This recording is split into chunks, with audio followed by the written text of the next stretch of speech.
ഗുരുവായൂരിൽ ഇന്ന് പുണ്യാഹം. ജാസ്മിൻ കയറിയതിന് പ്രതിവിധി. 18 പൂജകളും 18 ശീവേലികളും ആവർത്തിക്കും. ഫാഷൻ ഇൻഫ്ലുവൻസറും റിയാലിറ്റി ഷോ താരവുമായ ജാസ്മിൻ ജാഫർ ഗുരുവായൂർ ക്ഷേത്രക്കുളത്തിൽ അനുമതിയില്ലാതെ വീഡിയോ ചിത്രീകരിച്ചതോടെ വലിയ വിവാദമാണ് പൊട്ടിപ്പുറപ്പെട്ടത്. സംഭവം സാമൂഹ്യ മാധ്യമങ്ങളിൽ വ്യാപകമായ വിമർശനത്തിനിടയാക്കി. വീഡിയോ 2.6 മില്യൺ ആളുകൾ കണ്ടതിനുശേഷം ജാസ്മിൻ അത് നീക്കം ചെയ്യുകയും ക്ഷമാപണം നടത്തുകയും ചെയ്തു.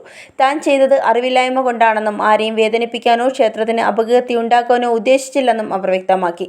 എന്നാൽ ക്ഷേത്രക്കുളം പവിത്രമായ സ്ഥലമായതിനാൽ അനുമതിയില്ലാതെ ചിത്രീകരണം നടത്തുന്നത് ഗുരുതരമായ ആചാര ലംഘനമാണ്.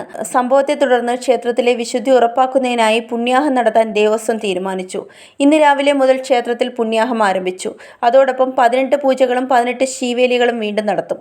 പൂജകളും ശീവേലികളും ആവർത്തിക്കുന്നത് ക്ഷേത്രത്തിലെ ആരാധനാക്രമത്തിന്റെ പൂർണ്ണതയും ആത്മീയ ശക്തിയും നിലനിർത്താനാണ്. ചടങ്ങുകൾ പൂർത്തിയാകുന്നതുവരെ, പ്രത്യേകിച്ച് ഉച്ചവരെ ക്ഷേത്രത്തിൽ ദർശനത്തിന് നിയന്ത്രണമുണ്ടായിരിക്കും. പുണ്യാഹം പുരോഹിതന്മാർ പ്രത്യേകം മന്ത്രാക്ഷരങ്ങളോടെ തുടങ്ങി. ക്ഷേത്രം, ക്ഷേത്രക്കുളം, പരിസരം എന്നിവ ആത്മീയമായി ശുദ്ധീകരിക്കുന്ന പ്രാചീന ചടങ്ങാണിത്. സോഷ്യൽ മീഡിയയിൽ വലിയ പിന്തുണയുള്ള ജാസ്മിന് ഇൻസ്റ്റഗ്രാമിൽ ഏകദേശം 8 ലക്ഷത്തോളം ഫോളോവേഴ്സും യൂട്യൂബിൽ 1.5 മില്യൺ സബ്സ്ക്രൈബേഴ്സുമുണ്ട്. ഇതിനു മുൻപ് കഴിഞ്ഞ ഏപ്രിലിൽ കിഴക്കേനടയിലെ ഭണ്ഡാരത്തിനു മുകളിലുള്ള കൃഷ്ണവിഗ്രഹത്തിൽ മാല ചാർത്തി വീഡിയോ എടുത്തതിന് ജസ്ന സലീം എന്ന ഇൻഫ്ലുവൻസർക്കെതിരെയും ഗുരുവായൂർ ദേവസ്വം നടപടി സ്വീകരിച്ചിരുന്നു. Zag news, Thiruvananthapuram.